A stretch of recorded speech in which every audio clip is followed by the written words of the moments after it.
Assalamualaikum warahmatullahi wabarakatuh. Gending Alas Mayit part 2 Sendang Banyu Ireng. Dan kita mulai ceritanya.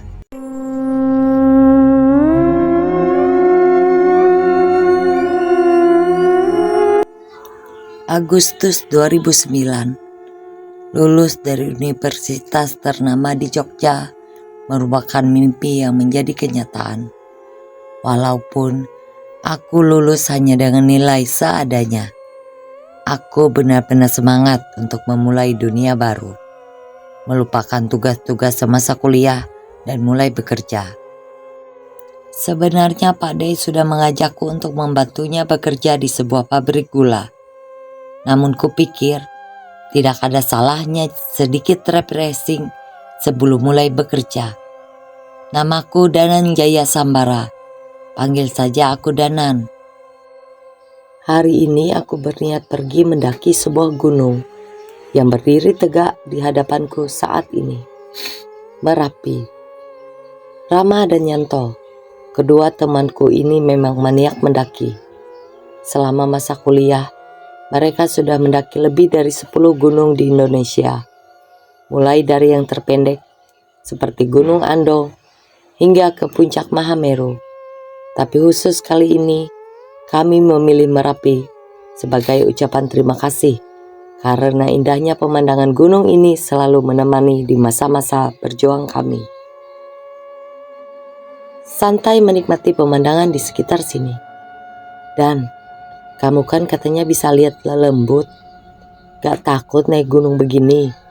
Katanya di gunung banyak. Tanya Rama dengan nada iseng. Halah Ram, makhluk halus itu di mana-mana ada. Kalau udah biasa ya, kayak ngelihat orang asing aja, jawabku. Udah mau maghrib, jangan ngomongin yang enggak-enggak, ucap Yanto dari belakang. 1 jam perjalanan mengantarkan kami ke pos 1, Selokopo Ngisor. Untung saja langit belum gelap, sehingga kami bisa melihat pemandangan beberapa gunung dari sini. Setelah sedikit mengambil nafas, minum, kami melanjutkan perjalanan lagi. Berharap sebelum tengah malam, kami sudah bisa sampai di Pasar Buprah dan bermalam di sana sebelum menuju puncak. Tak terasa langit mulai gelap. Kami mengenakan perlengkapan untuk menerangi jalan yang kami tempuh. Aku melihat sekeliling. Nampaknya ada beberapa makhluk yang mengawasi kami. Danan, diam aja. Gak usah cerita kamu lihat apa, ucap Rama memperingatkanku. Tak berapa lama hujan mulai menurun deras. Jarak pandang menjadi sangat terbatas. Namun kami terus berjalan mengikuti jalur yang sudah terbentuk. Semua berjalan biasa saja. Hingga jalan yang kami lalui berujung ke jalan setapak di pinggir jurang. Yanto, emang dulu ada jalur begini? Tanya Rama pada Yanto yang pernah mendaki Merapi bersamanya. Dak, aku ndak ingat. Coba balik wis, jawab Yanto. Kami kembali ke belakang, mencoba kembali ke jalur semula. Namun jalan yang kami lalui menghilang. Yang ada hanya jalan yang berujung pada jurang. Kok bisa begini Danan? Tadi kamu lihat kan jalannya? Ucap Rama padaku. Aku mengangguk dan melihat sekeliling dan merasa curiga dengan apa yang terjadi. Kita dikerjain, ucapku pada mereka. Terlihat makhluk jadi-jadian berbentuk seperti kera, berukuran seperti manusia, dengan badan yang kurus mengawasi kami dari belakang Rama. Aku membacakan beberapa doa dan mantra pelindung, berharap bisa menghilangkan kami bertiga dari pengaruh gaib ini. Jalan yang kami lalui terlihat kembali, dan jalur yang kami lihat sebelumnya berubah jurang yang dalam. Namun sepertinya yang kulakukan memancing perhatian makhluk-makhluk lain. Sepanjang jalan yang kami lalui dipenuhi oleh makhluk halus penunggu gunung ini. Lari Danan, kita balik ke bawah, teriak Rama. Secepat mungkin kami berlari meninggalkan jurang itu. Namun kondisi tanah yang terlalu licin mengaburkan pijakanku dan menjatuhkanku ke sebuah jurang yang dalam. "Danan! Danan!" teriakan Rama terdengar dari jauh. Namun suara itu sayup-sayup menghilang bersama dengan kesadaranku. "Mas, bangun mas!" Terdengar suara perempuan mencoba membangunkanku. Rasa sakit masih terasa dari kepala dan sekujur tubuh. Namun aku tetap memaksa untuk membuka mata.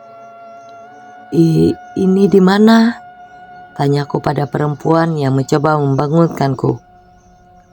"Udah, tenang dulu.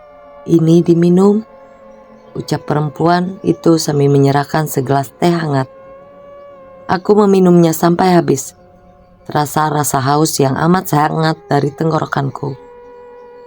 "Masnya udah pingsan seharian. Warga nemuin mas pingsan di hutan kemarin," jelasnya.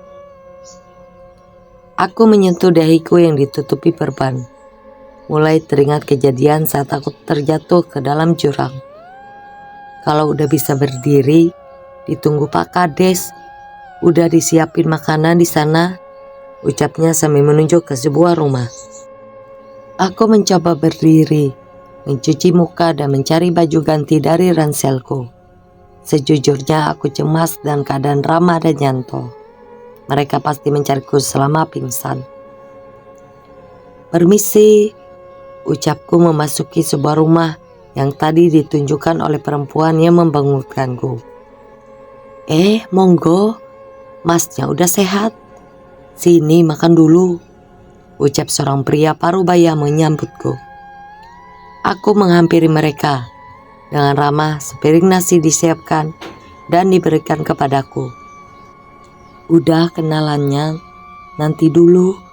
Makan dulu aja, pasti lapar kan? Lawong pingsan seharian," ucap bapak itu. "Njih, maaf ya pak, ngapunten," jawabku sambil mengambil lauk yang terlihat begitu menggoda. "Kulo nuwun, permisi," suara wanita terdengar dari depan pintu rumah. Lasmi, sini ikut makan," ucap sang pemilik rumah memanggilnya. Ternyata itu adalah perempuan yang tadi membangunkanku. "Makan yang banyak mas," ucapnya sambil melempar senyum. Aku mengangguk dengan sedikit malu. Namun sepertinya rasa lapar lebih berkuasa terhadapku. "Saya kepala desa di sini, panggil aja Pak Kades. Sampai masnya benar-benar pulih, istirahat di sini dulu saja," ucap pria itu dengan ramah. "Matur nuwun pak, nama saya Danan. Memangnya ini di mana ya pak?" tanyaku.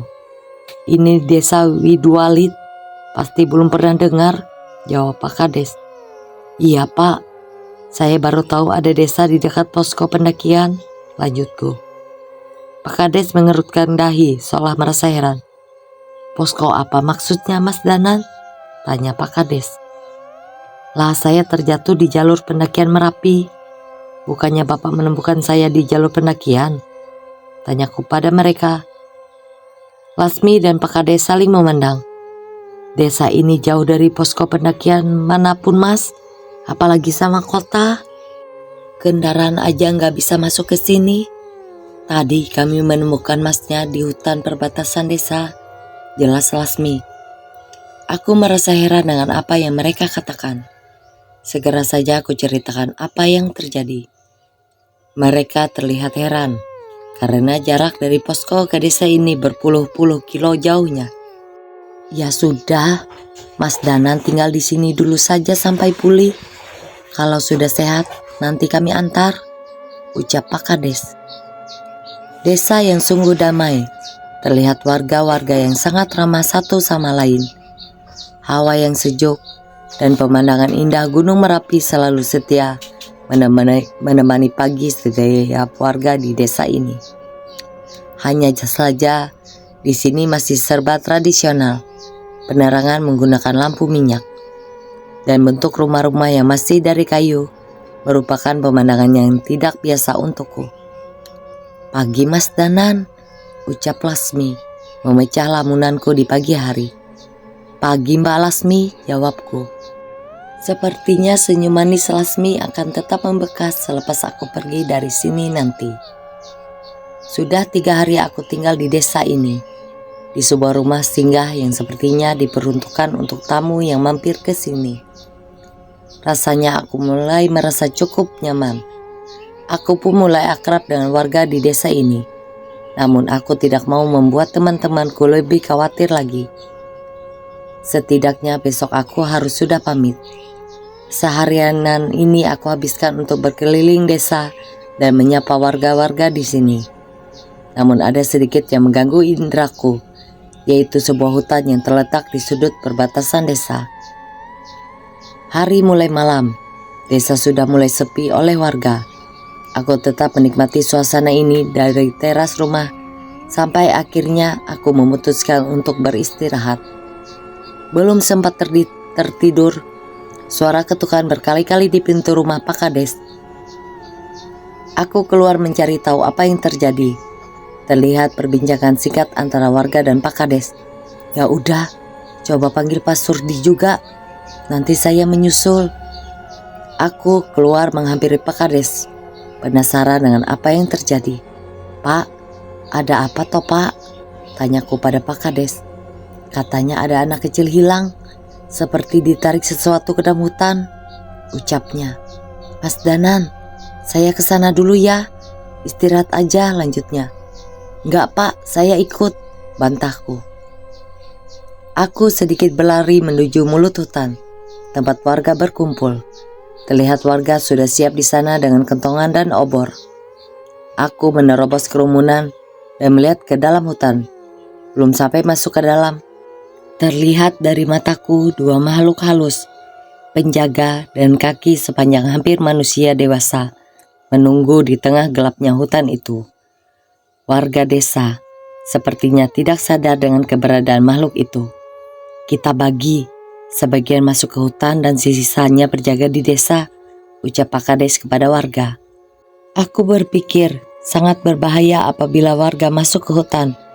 Bisa jadi anak yang diculik tadi hanya umpan untuk mencari tumbal lainnya. Pak, jangan dulu, bahaya, ucapku pada Pak Kades. Kenapa Mas Danan? Keburu anak itu kenapa? Ucap Pak Kades. Jangan Pak, bahaya. Bisa-bisa warga lain juga jadi korban, jelasku. Pak Kades tetap bersikuku untuk masuk, namun aku tetap menghalanginya. Kalau begitu kita harus bagaimana Mas Danan? Tanyanya dengan menahan emosi. Aku menoleh ke arah hutan, mencoba mengamati apa saja yang ada di sana. Biar saya yang mencari ke dalam, jawabku. Gak mungkin kita biarkan Mas Danan sendirian ke sana, tantang Pak Kades yang terlihat tidak setuju. Gak sendirian, saya akan ikut ke dalam. Terdengar suara seorang pria parubaya yang baru datang. Pak Sardi, benar mau masuk ke sana? Tanya Pak Kades. Ternyata beliau adalah Pak Sardi, seseorang yang diminta tolong dipanggilkan oleh Pak Kades. Jangan Pak, berbahaya. Kalau memaksa masuk lebih baik pagi hari, biar saya mencari tahu dulu kondisi di dalam, ucapku pada orang itu. Pak Sardi tidak menghiraukan ucapanku, berjalan menuju ke mulut hutan dan membacakan doa-doa yang cukup panjang. Terlihat kedua makhluk penjaga di mulut hutan itu geram dan menghampiri Pak Sardi. Namun sebelum sempat mendekat, kedua makhluk itu terbakar habis. Mas, jadi ikut ke dalam, ucap Pak Sardi dengan menoleh ke arahku. Aku yang terkesima dengan apa yang Pak Sardi lakukan, segera meminta obor dari warga dan berjalan masuk ke dalam hutan. Gelap, sangat gelap. Bila tanpa obor di tanganku, mungkin rasanya seperti menutup mata. Pak, kok bisa segelap ini ya? Harusnya masih ada cahaya bulan, tanyaku pada Pak Sardi. Entah Mas, berhati-hati saja, ucap Pak Sardi. Belum sempat menjawab perkataan Pak Sardi, kami terhenti oleh sebuah pemakaman tua yang tersusun berbukit-bukit dengan nisan yang hampir tak berbentuk, yang membuat semakin mengerikan. Seorang kakek tua bungkuk dengan rambut putih panjang terlihat bergerak merangkak di antara makam, memakan sisa-sisa jasad yang sudah tidak berbentuk. Pak Sardi mencoba mendekat, namun makhluk itu menghampiri dan bersiap memberi perlawanan. "Pergi, urusanmu bukan sama aku," ucap makhluk itu. "Yang kamu cari ada di sana kalau kamu berani." Kami mengerti. Sepertinya memang bukan makhluk ini yang kami cari. Tapi dia menunjuk ke sebuah sendang, tak jauh dari tempat dia berada. Makam demi makam kami lewati. Sebuah gong gamelan tua besar mulai terlihat berdiri di antara sendang yang mengalirkan air berwarna hitam.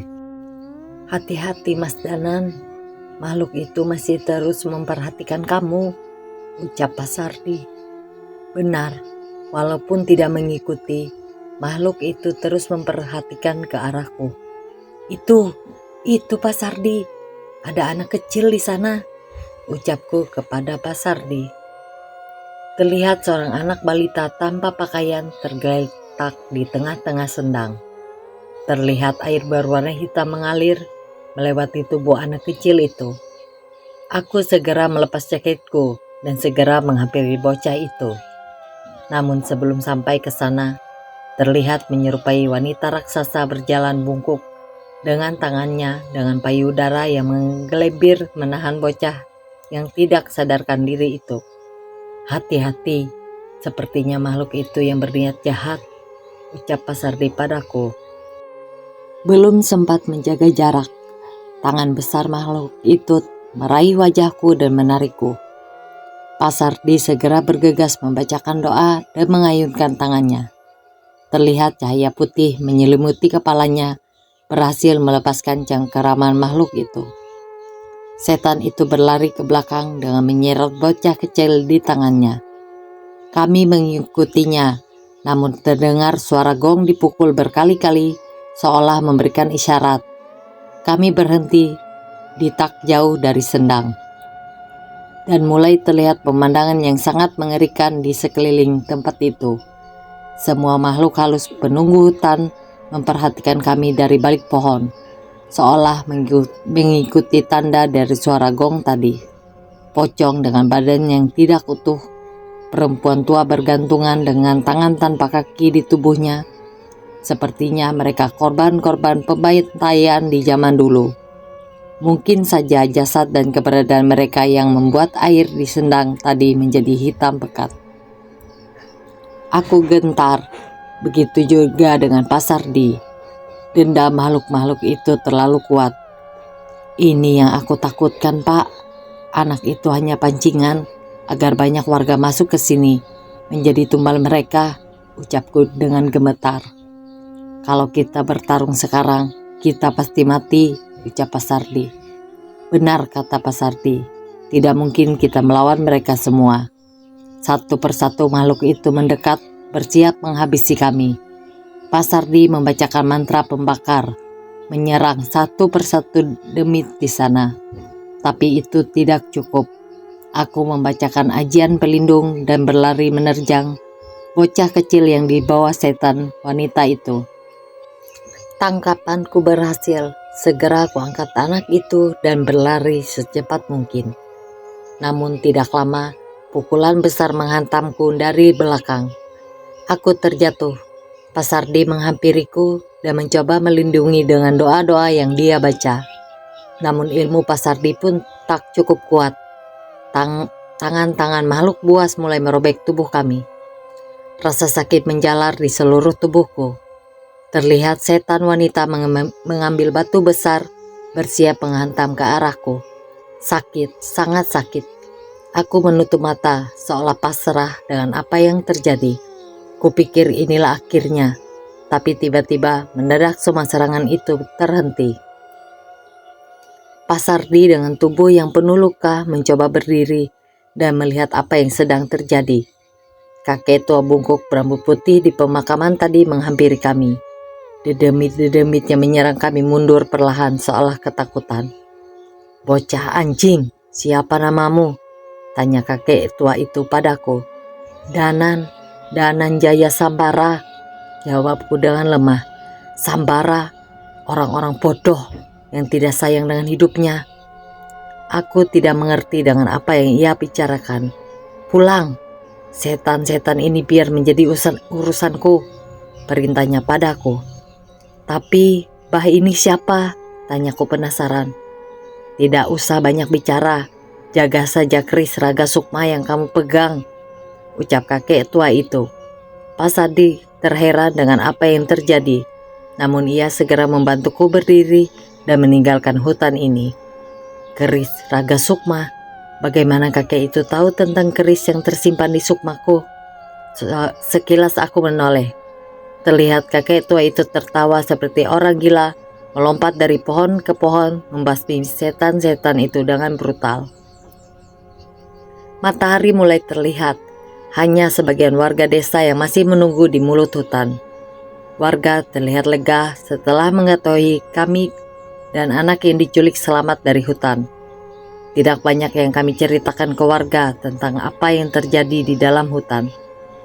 Bapak nggak apa-apa? Tanya seorang anak wanita yang berlari menghampiri Pak Sardi. Gak apa-apa Sekar, cuma luka sedikit, jawabnya dengan melemparkan senyum pada anaknya itu. Walaupun aku tahu luka Pak Sardi juga cukup serius. Aku memutuskan untuk istirahat semalam lagi dan pulang besoknya. Barang dan perlengkapanku sudah siap. Terlihat beberapa warga sudah siap mengantarku ke kota. Pak Sardi, Pak Kades, saya izin pamit dulu ya. Maaf sudah merepotkan, ucapku berpamitan. Mas Danan, terima kasih sudah membantu warga di sini. Sering-sering mampir ya, ucap Pak Kades. Iya Pak. Semoga saya bisa mampir ke sini lagi. Toh saya ingin mendaki ke puncak Merapi, balasku. Ingatanku kembali teringat akan hutan dan sendang dengan air yang begitu hitam. Cepat atau lambat tempat itu pasti akan menjadi bencana untuk desa atau bahkan lebih besar lagi. Aku berpamitan dan meninggalkan desa terpencil di lereng Gunung Merapi yang menyimpan banyak misteri ini. Desa Widwalid. Bersambung, nantikan cerita selanjutnya hanya di Tiang CH. Wassalamualaikum warahmatullahi wabarakatuh. Bye bye.